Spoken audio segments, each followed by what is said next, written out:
Alright, sup guys, making a little head up sit and go video.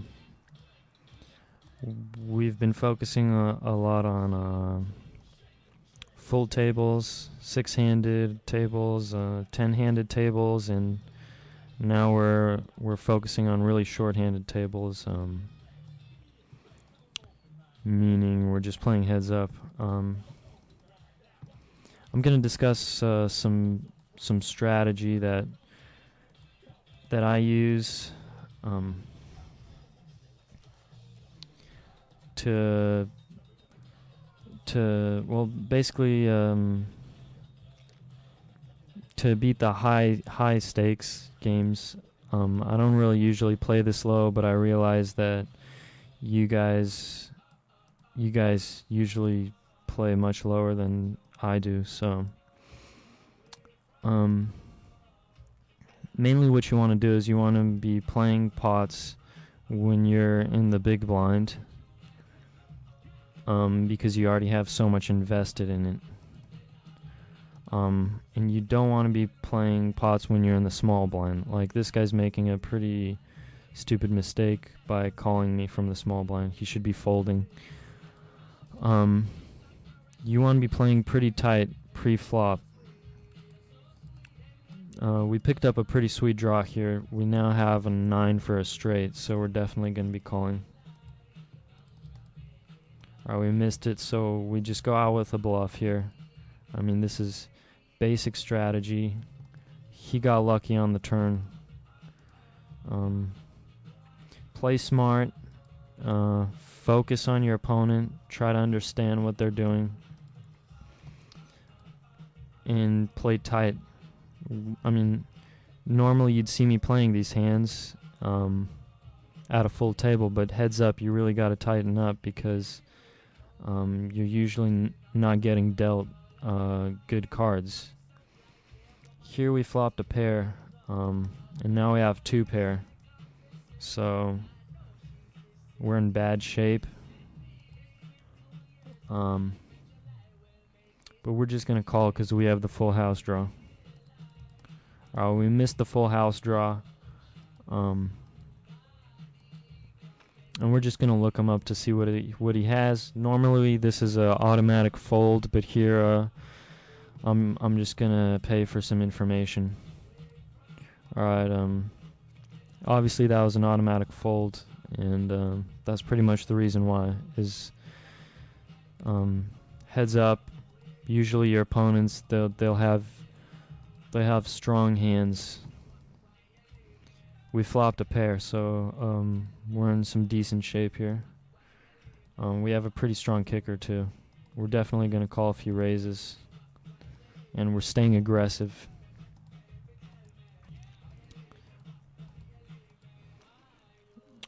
It seems this guy's getting dealt some very lucky hands, which is how most of my videos have been. Again, here we have the pot odds, so we're calling his raises.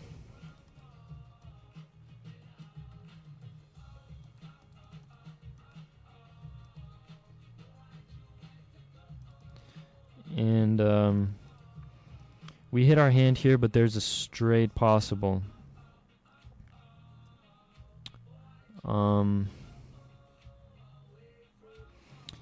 Yeah, I could definitely see him having queen 10 here. So that's the beauty of this bet here. I mean, we bet 20 into a 520 pot, and basically we see where we're at, and here we're beat, so we're just gonna have to let it go. And see, I mean, it's a pretty obvious play there, is to fold.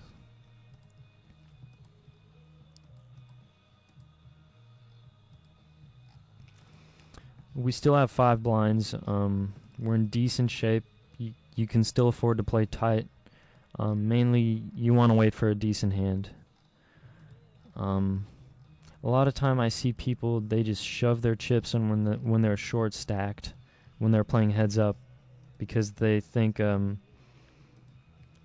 opponent has, has nothing, when a lot of the times they have something. And we missed that flop here. And we were in bad shape, obviously, so 9-8 out of the big blind. It's a borderline situation. If we had some more chips, I might play this, but we're short. We need to be patient. We need to pick a better spot, and I think the next hand might be better. 7-3. Not much you can do there. See, this is a pretty good example of why we fold the 9-8 and we wait. We hit a pair there, and we're in dominant position again. And we pick up another pot. I mean, the main focus is don't get impatient, don't play stupid.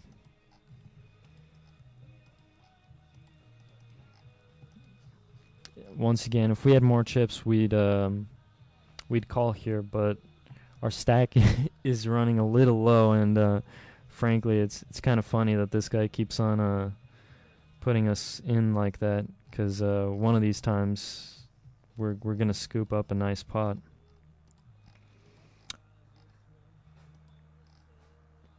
And I mean, we're still grinding, we're still in it. We're playing well. 9-8. Normally I'd fold this, but we're getting pretty good odds here, so we're just going to go ahead and gamble. He hit a pretty monster draw, so yeah. He kind of got lucky on that hand. I'm going to go ahead and pause and shoot another video. Hopefully you guys see some better results there. He was running pretty hot, and we got out-flopped a few times, so just hang in there, and we'll be playing another one shortly.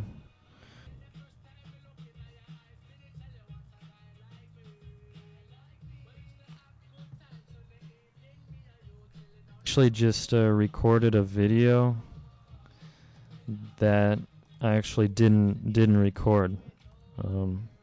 And we discussed a bunch of great stuff there. Unfortunately, I wasn't recording, and I won it in the span of maybe 3 minutes. So I'm just going to try to repeat what the philosophies we were talking about.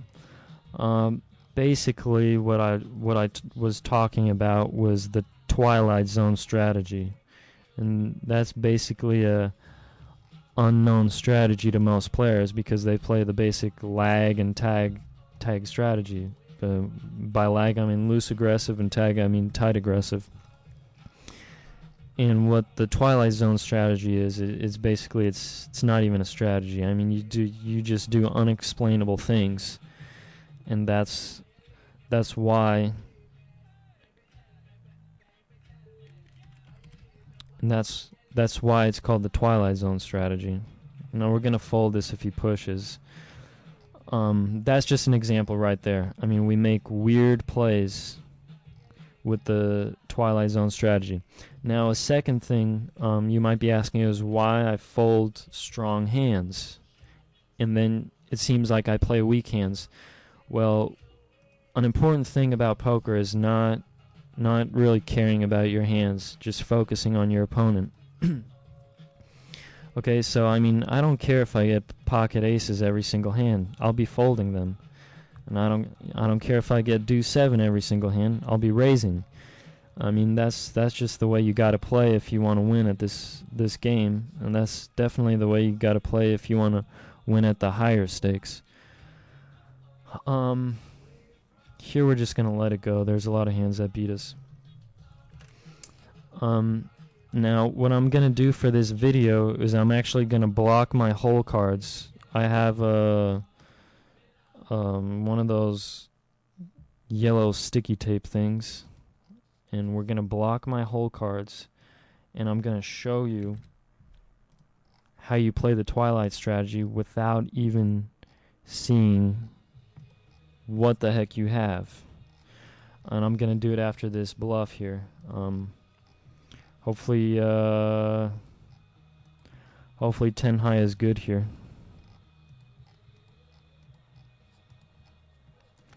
Alright, it seems that he paired up on us there. Which was a pretty good play by him. Now bear with me, I'm gonna block my cards right now.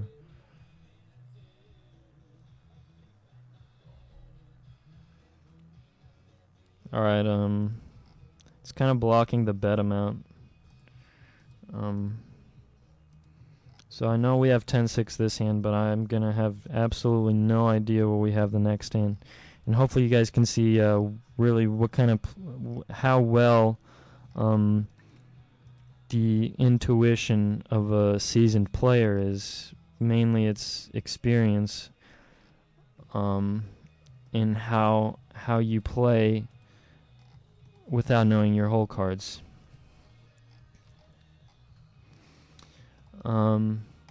This here, it's standard Twilight Zone strategy. We're playing unpredictable. I think we'll do this for about 10 hands, and then I'm going to go ahead and block out the flop. He's raising. That signals strength, so we're not going to... He could have ace-ace there.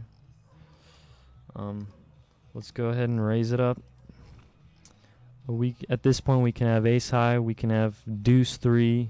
I mean, Twilight Zone strategy. Let's go ahead and bet 250.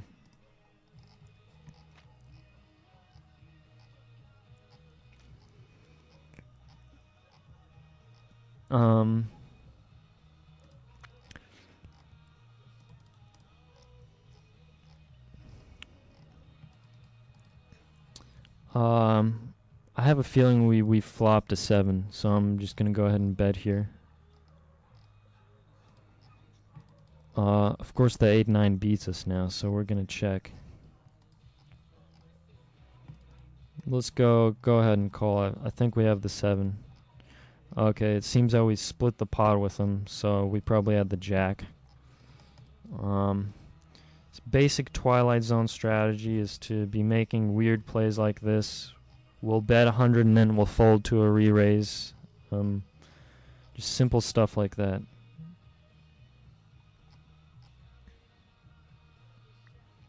And we get a fold. I mean, he probably knew we had a strong hand.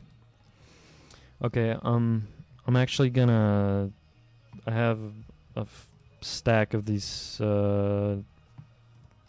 note-taking sticky things, and I'm gonna block out the flop here, so I'll have no idea what our hole cards are, and we're gonna have no idea what the flop is either. I'm not sure this is too good for my monitor, but here it goes. Hold on, I'm actually gonna call so I can see actually where to exactly put them. Okay.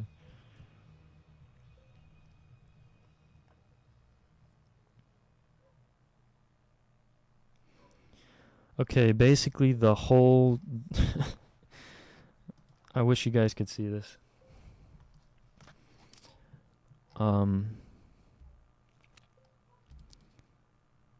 Let's go ahead and make a Twilight Zone play here. Make it 302. And we're obviously going to fold to a raise. Yeah, I can't really comment on what I'm doing because practically the whole screen is blocked out. We've been raising a lot, so we're going to start folding a lot. What I like to do is I like to go on spurts where I say, okay, the next 4 hands I'm going to fold no matter what. So we click the check fold button. Then I say the 4 hands after that, we're going to raise... we're going to raise one hand, we're going to fold one, we're going to raise one, we're going to fold one. And that basically means they have no tells on you because it's difficult to explain. It's like you've already made it up in your mind. So this is the third hand. We're going to check fold this no matter what. And then the next four, we're going to alternate between raising and folding.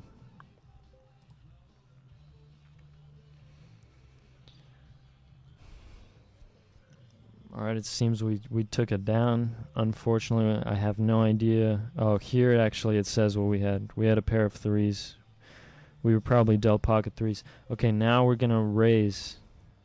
I mean, do you guys see these plays I'm making? He just called pre-flop, so that leads me to believe he's weak. We keep on betting this. And hopefully, alright, now he's done a min raise. I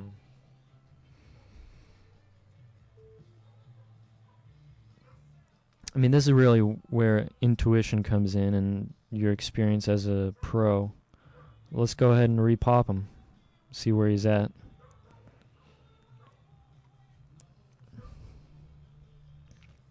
It seems that he's thinking, which is good. Let's go ahead, keep on betting this. Let's go for another raise. I'm not sold on the fact that he's strong. Alright, and we took it down. We took it down with a pair of queens. Now, we're folding this. Now, I have no idea what the flop texture was. We could have had pocket queens, and it could have been all undercards. Or we could have flopped a queen. I have no idea. Once again, we're sticking to the bipolar dynamic of the strategy. We're folding, and then the next hand we're raising, and then the next hand we're folding. And we're just going to keep doing this because it's been working out here. So we're folding. And it's a good idea to fold when you're in the small blind, when you're playing heads up, because you don't have much invested, whereas when you're in the big blind, you do. And we lead our bets up with a bet here because we want to stay aggressive.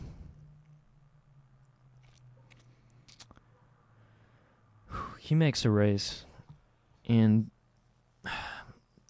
it's a difficult thing to do because not only do we not know our cards, his cards, or the community cards, but I can't even see how much is in the pot. That said, we have a lot of possibilities, probably. You're usually not dead until the river, so let's see what happens. Okay, the river has arrived, so to speak, and let's just stay aggressive. This play worked last time, so we're going to make it again. Okay, it seems that we had a straight, and he had a straight as well.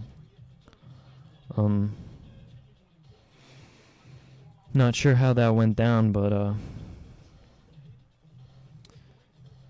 basically that's what happened. Sticking to the Twilight strategy, let's pump this up to 120.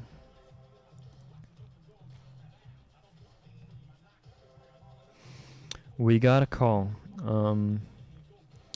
Now, hopefully we have aces here because we're going to want some action. Let's go ahead and pump this up to 100.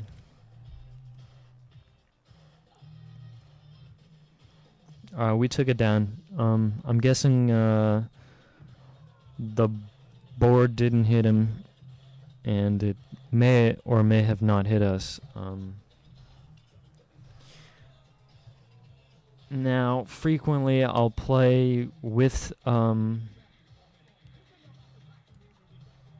cards in the flops covered up, and frequently I'll play them without. It really depends on how I'm feeling. Sometimes I'll just do it for, maybe 5 or 10 minutes of the tournament. And it's basically just a good way to condition yourself into reading the other player. I mean, if you play live, you basically focus on your on the tells, and so that's what we do here. We're basically looking at the player's eyes. We're looking at, you know, at how this player is approaching us, and then we make our moves. Normally we'd call here. Basically, it's a bad strategy to be folding rivers, but we have no idea what we have here, so we're just going to let it go. In fact, I'm actually running out on time a bit. I have to get some errands done. My car it stalled about 4 blocks away from my house. It turns out I was neglecting some I have no idea. I'm basically out of my element here talking about cars, but something to do with changing the oil or something. Yeah, so basically my car died on me, and I'm gonna have to pull it up here with my dad and my brothers. It's not too bad though. So I'm going to uncover my cards in the flop, and okay, we picked up a flush draw here, so let's go ahead and bet it out. But as you see, my strategy, it doesn't really change from when I can't see the cards and from when I can. We have a pair of 3s here, so okay, this guy got pretty lucky there with the flush draw. I mean, he actually had the flush, I guess. So we're still sticking with the Twilight Zone strategy. Let's make this 81. He's used to 80, seeing 80, and now we put it 81. Let's make this 43.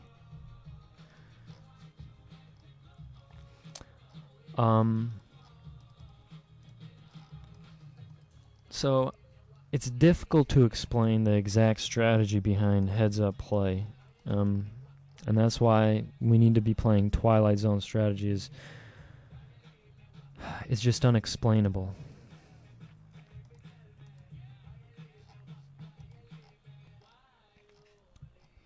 Alright, we got some outs here. Okay, we hit our out on the river, but unfortunately we were drawing dead. That was just a variance play to vary up how we play. And to his credit, he called us with a decent hand.